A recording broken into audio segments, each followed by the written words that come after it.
Shalom kepada saudaraku yang terkasih di dalam Tuhan Yesus. Mengucap syukur bahwa kita sudah memperingati Paskah di tahun ini di situasi yang sangat berbeda, di situasi yang unik di tengah pandemi Corona. Dan bersyukur saya boleh ada di tengah-tengah saudara semua sebagai para alumni dari STT Kanaan Nusantara, dan saya percaya bahwa kalian semua sudah berkiprah di dalam dunia pelayanan maupun di berbagai bidang yang kalian geluti saat ini. Nah, firman Tuhan yang akan kita pelajari dan kita dengarkan pada waktu ini adalah tentang bagaimana kuasa kebangkitan di tengah menghadapi tantangan zaman di era 4.0. Saya akan bagikan screen untuk kita semua sehingga kita bisa menyimaknya dengan leluasa.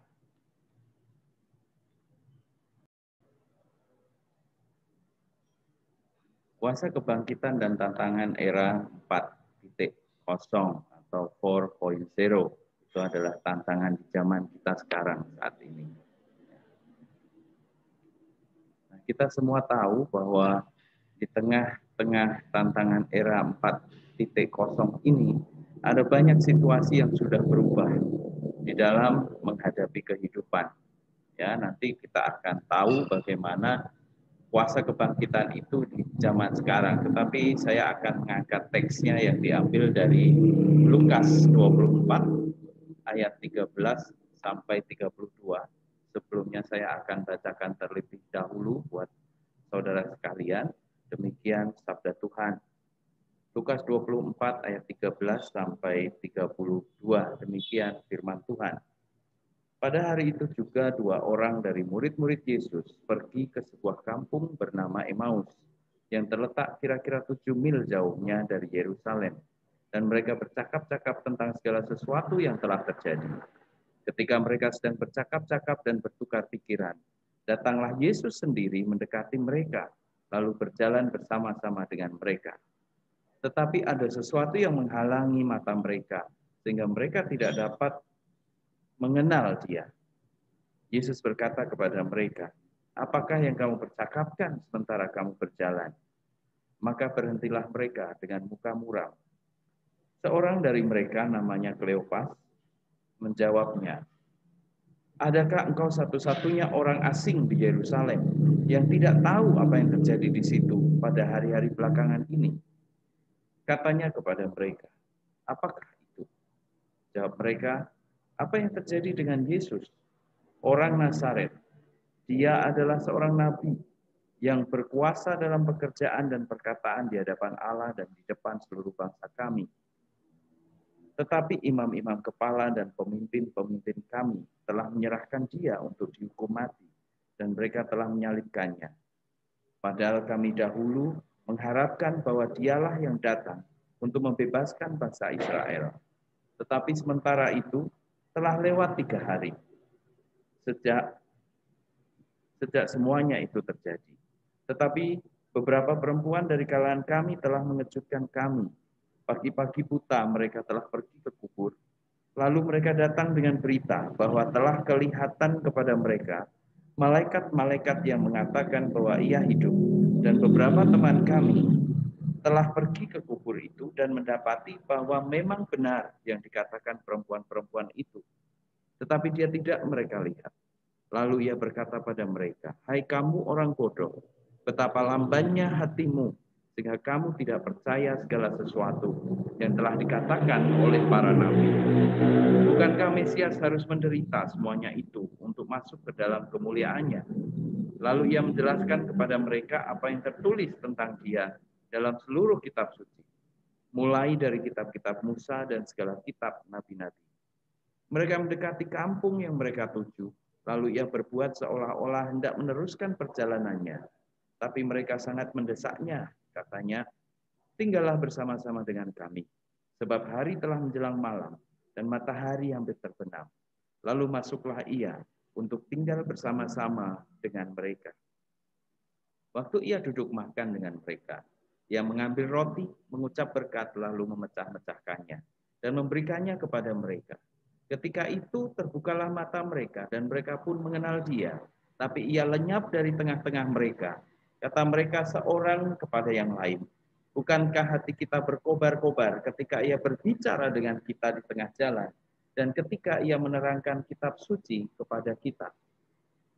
Saudaraku yang terkasih di dalam Tuhan Yesus, cerita ini mengisahkan bagaimana Yesus menampakkan diri kepada dua orang muridnya pada waktu itu dalam perjalanan mereka pulang ke kampung halaman. Mengapa mereka pulang ke kampung halaman? Karena mereka tahu bahwa ceritanya sudah selesai. Bahwa Yesus sudah pergi dan mereka tidak menemukan. Mereka pulang dengan pikiran bahwa ya apalagi yang bisa kita buat karena menjadi murid Kristus sudah selesai. Saudaraku, yang menarik dalam kisah Paskah adalah bahwa Yesus itu bukan sekedar bangkit, tetapi Yesus membuktikan dirinya kepada orang-orang bahwa Dia sudah hidup. Dia menampakkan diri kepada banyak orang, bukan hanya pada murid-muridnya. Dalam cerita selanjutnya nanti banyak Tuhan Yesus menampakkan diri kepada orang-orang selama 40 hari. Dan yang menarik juga di dalam perjalanan ini, dua orang dari Emmaus ini menuju ke Emmaus ini berkata bahwa ada berita yang menggemparkan bahwa mayat Yesus itu hilang. Dan mereka sangat terkejut dan mereka bingung. Menurut saudara, apakah mereka menempuh perjalanan yang jauh ya? Dikatakan tadi di ayat 13, itu sekitar 7 mil perjalanan. Mereka berjalan kaki dari Yerusalem menuju Emmaus sejauh 7 mil. Kemudian dalam perbincangan selama 7 mil perjalanan itu, mereka berbincang-bincang tentang hot news yang terjadi. Ya, kalau zaman sekarang mungkin 7 mil itu dekat, tapi pada zaman itu mereka harus jalan kaki, itu perjalanan yang jauh. Dan hot news-nya adalah topiknya, trending topiknya adalah semua berbicara tentang Yesus, orang Nazaret. Nah, sehingga ketika Yesus muncul di tengah-tengah mereka, mereka tidak sadar bahwa itu Yesus. Nah, mungkin di zaman sekarang kita mendapati bahwa kisah ini apakah relevan dengan kisah bagaimana kita menanggapi kisah Paskah. Ada banyak orang melalukan kisah Paskah ini lewat begitu saja sebagai salah satu perayaan orang Kristen. Perbincangan yang terjadi juga menarik karena Yesus ada berjalan bersama mereka, menampakkan diri secara live, ya. Sangat berbeda dengan era sekarang. Era sekarang orang bisa saja berbincang-bincang tetapi tidak ketemu secara langsung. Tapi pada waktu itu kesempatan interaksi langsung dengan Yesus terjadi. Dan mereka tidak kenal siapa Yesus. Nah, saudaraku yang terkasih, kalau saudara melihat gambar di layar monitor, kisah di dalam Alkitab itu juga menggambarkan ada perbedaan di zaman dulu dengan zaman sekarang, di mana di era 4.0 semuanya serba lebih kreatif. Ya, ada banyak kisah di sana. Kalau kita melihat di layar di situ ada gambar tentang bagaimana kisah kehidupan itu digambarkan bukan sekedar rata tulisan saja, tetapi sebagai kisah yang hidup, yang menceritakan suatu hal yang menarik. Nah, apa yang menarik dalam kisah Yesus menampakkan diri kepada dua murid ini?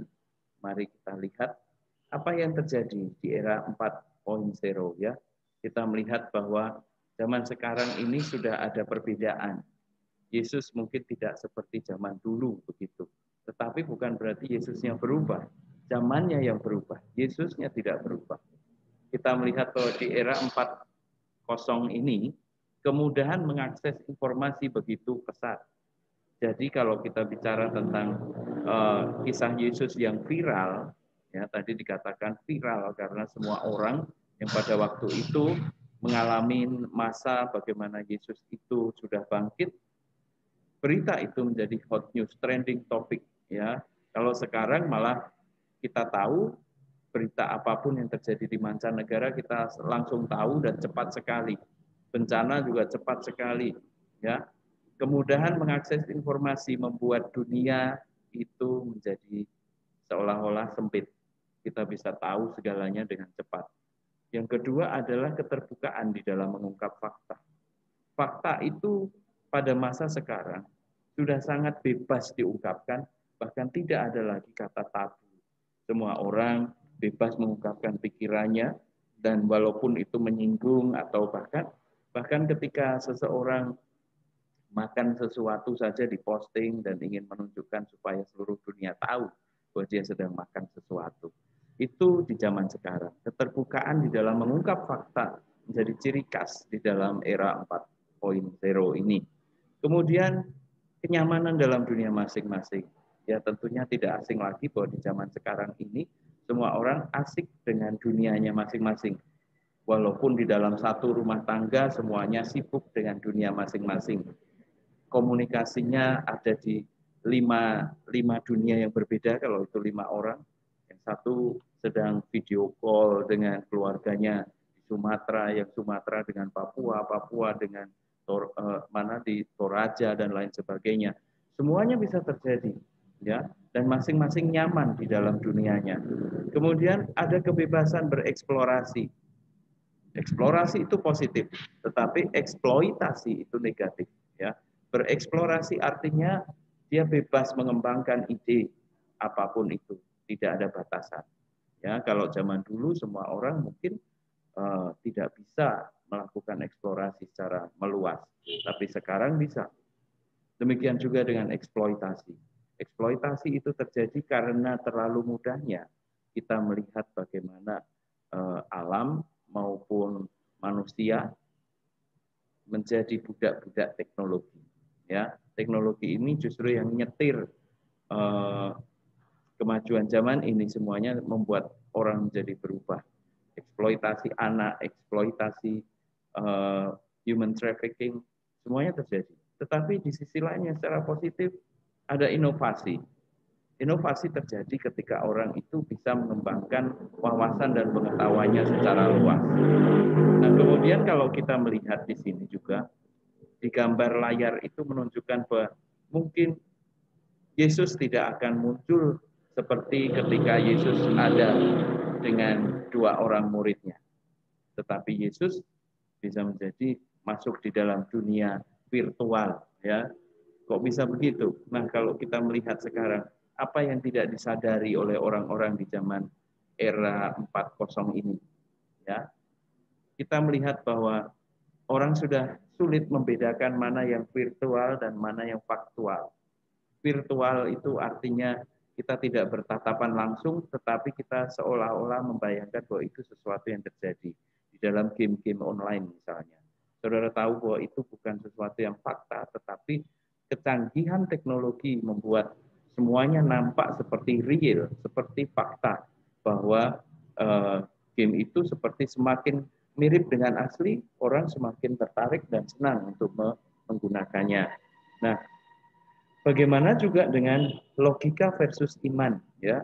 Banyak orang sekarang lebih mengandalkan logika daripada percaya kepada kebenaran iman. Percaya kepada Yesus itu sesuatu yang absurd seolah-olah. Ya. Apa yang tidak disadari bahwa orang justru semakin tidak menghayati bahwa Yesus itu hadir di dalam kehidupan kita. Kenapa? Karena logika lebih mendominasi pikiran manusia. Kemudian juga kreativitas dan versus anugerah.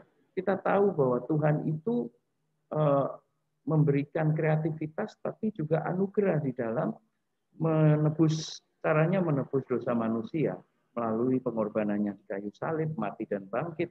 Itu merupakan sebuah anugerah yang luar biasa. Ada kreativitas Allah di sana. Tetapi manusia mulai tidak menyadari karena menganggap bahwa manusialah lebih kreatif. Ya, mau membuat gambaran-gambaran tentang kehidupan yang indah-indah, mereka bisa khayalkan itu dengan kreativitas yang luar biasa dan membuatnya seolah-olah menjadi kenyataan dan bahkan membuat orang ingin untuk memiliki itu. Bukankah itu sesuatu yang menipu, sesuatu yang menjebak kita terseret pada arus dunia yang justru tidak menawarkan, tidak berdasarkan pada anugerah, tapi kreativitas semata. Ya, di era 4.0 kita mestinya menyadari bahwa ketika kehidupan sekarang ini bukan lagi menjadi kehidupan yang berdasarkan fakta, tetapi berdasarkan kreativitas. berdasarkan logika, berdasarkan hal-hal yang virtual, apakah kita tidak bisa bersinergi dengan itu atau malah menjadikan itu sebuah penghalang buat pelayanan kita? Ya, di mana-mana gereja melakukan ibadah secara online, secara virtual. Manusia yang datang juga mungkin manusianya ada, tetapi hatinya tidak di situ, tidak bisa dideteksi dengan baik. Ya, dan kalau kita melihat yang tidak disadari adalah bagaimana fellowship itu terjadi, bagaimana hati dan rasa itu bisa menyatu di tengah-tengah situasi seperti ini. Yesus datang dan hadir, menyatakan kuasa kebangkitannya. Dia menjumpai orang-orang secara faktual, bukan hanya virtual. Ya, kalau kita tahu itu, maka kita perlu menyadari bahwa Yesus tidak membiarkan kita sendiri. Ketika dia mengatakan, aku tidak membiarkan engkau sendiri, aku akan mengutus dan mengirimkan roh penolong kepadamu. Itu bukan sesuatu yang virtual, tapi itu faktual. Ya.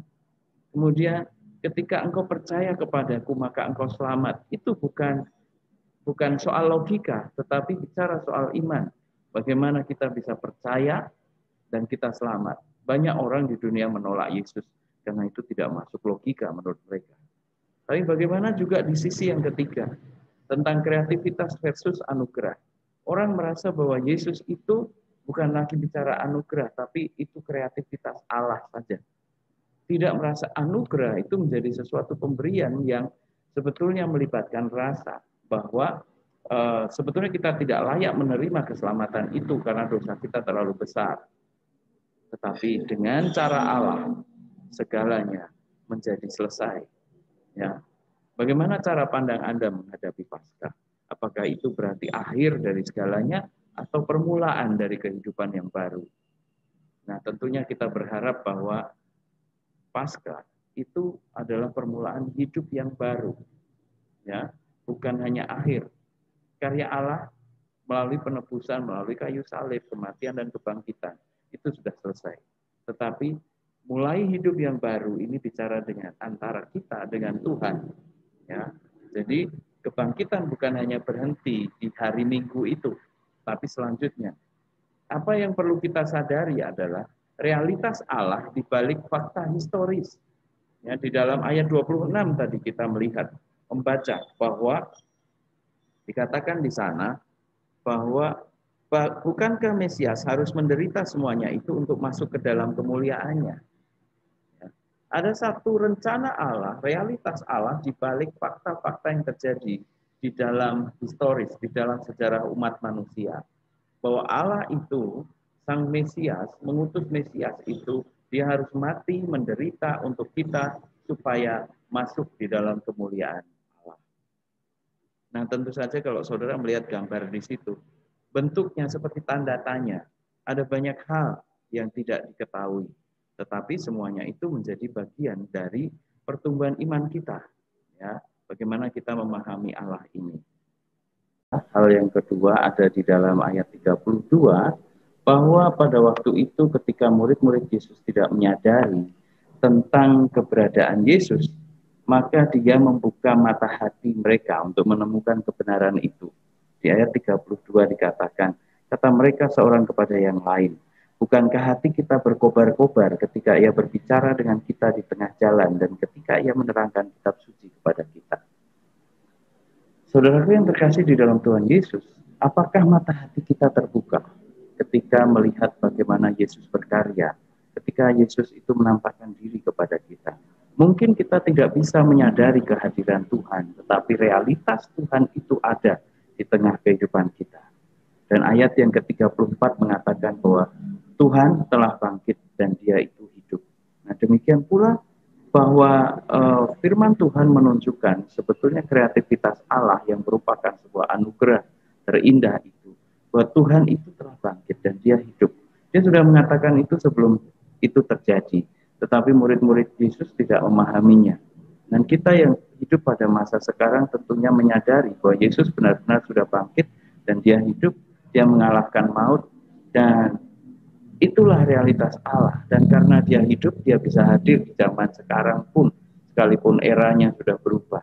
Era 4.0 maupun sampai di era-era selanjutnya, ya kita tahu karena dia hidup kekal selama-lamanya, sehingga dia bisa menampakkan diri. Nah, kalau saudara mengamati gambar di layar, saudara, ada satu gambaran yang di zaman sekarang kita mungkin bisa menemukan adalah gambar tentang terowongan dan kubur Yesus, ya. Ada tiga hal ini. Kita melihat kalau gambaran pada masa itu, pada zaman itu adalah gambar kubur Yesus ini ditampilkan sebagai kubur yang kosong. Ketika ada penyalipan, kemudian kubur kosong itu menunjukkan masuk ke dalam kegelapan. Tetapi ketika ada kebangkitan, kita melihat dari dalam keluar ada sinar terang. Dan bagaimana kita memaknai gambar yang baru ini? Terowongan itu menggambarkan bahwa itu bukan jalur yang buntu, tetapi di mana orang bisa lewat di dalam terowongan itu. Pasti ada jalan keluar. Setiap terowongan ada jalan keluarnya. Dan kalau kita tahu jalan keluar inilah yang bisa kita sebut itu harapan. Cara kita mengetahui bagaimana kuasa kebangkitan itu terjadi adalah bahwa kita bukan hanya melihat, menyaksikan masuk ke dalam kuburan Yesus yang kosong, tetapi setelah mereka melihat keluar, di sana ada pengharapan, karena ada jalan keluar. Dan kuasa kebangkitan itu sudah mengalahkan maut, ya. Bukan lagi ketakutan akhir, tetapi justru kita sedang menuju kepada sebuah jalan keluar. Bagaimana kita menghadapinya? Hal yang menarik adalah, yang terpenting buat kita semua adalah bagaimana kita membangun relasi yang erat dengan Dia. Sehingga mata hati kita menjadi sadar bahwa Yesus itu sudah hidup, Yesus itu mati dan bangkit, dan setelah bangkit Dia hidup, bisa sampai sekarang Tuhan masih berkarya. Tuhan itu masih berkarya di dalam kehidupan kita. Kalau kita memiliki hubungan yang erat dengan Dia, seperti Kleopas dan temannya, dia mengajak Yesus untuk mampir ke rumahnya. Nah, bagaimana kita ini bisa terbuka dan menerima Yesus dalam hidup kita? Yang kedua adalah, kabarkanlah kebenaran itu kepada dunia tentang Yesus melalui multimedia atau sarana yang ada. Kalau sekarang kita mendapati ada banyak cara untuk bisa memperbincangkan tentang siapa Yesus itu. Seperti dua orang yang berjalan di Emmaus ini, mereka sibuk memperbincangkan tentang Yesus karena dalam hidupnya dia menyadari bahwa Yesus itu ada. Jadi di dalam realitas sehari-hari, mari kita membagikan cerita kisah tentang Yesus itu yang berkarya dalam hidup setiap manusia melalui sarana dan media yang terdekat dengan Anda. Kemudian berkiprahlah di dunia nyata sebagai orang-orang yang telah menerima kebangkitan kuasa Yesus. Tidak salah di era sekarang orang itu sibuk dengan dunia virtual, tetapi tetap kita harus menyadari kita ada di tengah-tengah dunia nyata, di mana orang membutuhkan hidup, kita hidup, tahu banyak orang sukar, banyak orang bermasalah, banyak orang yang kehilangan pengharapan, tetapi semuanya itu, ya, kalau kita meyakini Allah yang hidup itu sudah berkarya, maka kita bisa mengajak orang untuk melihat bahwa Allah tidak membiarkan kita sendiri. Allah turut bekerja di dalam segala hal untuk mendatangkan kebaikan buat siapapun yang mau percaya kepada Dia.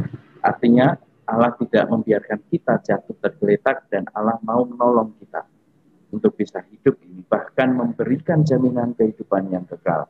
Itu bukan hal yang virtual, tapi itu faktual. Dan yang terakhir adalah, kalau saudara melihat layar, di sini ada gambar tentang air, ya. Biarlah hidup kita seperti itu, air yang bening, yang bisa terbaca oleh banyak orang, bisa dirasakan dan memberi kesegaran kepada orang lain. Marilah kita terima air hidup itu. Marilah kita terima Yesus di dalam hidup kita, ya, sebagai gambaran bahwa di era sekarang segala kreativitas bisa dipakai untuk memuliakan Tuhan. Biarlah nama Tuhan dimuliakan dan Tuhan Yesus memberkati saudara semua, sekarang sampai selama-lamanya. Amin. Selamat Paskah, Tuhan Yesus memberkati.